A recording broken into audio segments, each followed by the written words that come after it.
আজকের হচ্ছে promise day.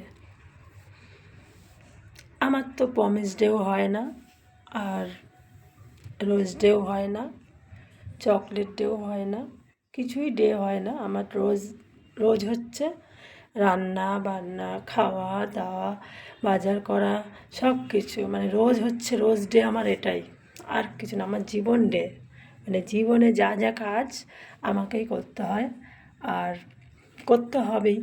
যতদিন আমার জীবন আছে আমাকে কাজ করতে হবে, কাজ করে খেতে হবে। দুটো হাত দিয়েছে ভগবান কাজ করার জন্য, তাই না? তো সব বন্ধুদেরকে বলবো, তোমরা সবাই এনজয় করো, খুব ভালো করে এনজয় করো, আর সবাই ঘুরতে যাও। সব কিছু মানে যেটা যেটা আর কি, এরকমই গোলাপ দিচ্ছে, সেই গোলাপগুলো বাইরে ফেলে দিও না, মানে ঘরে এনে সাজিয়ে রেখে দিও, ঠিক আছে? তো এটা খুব একটা ভালো জীবন কাটছে এখনকার ছেলে মেয়েদের, বা অনেক স্বামী স্ত্রীরাও করে, অনেক কাপিলরা করে। ভালো লাগে। তো ঠিক আছে, বাই, টাটা।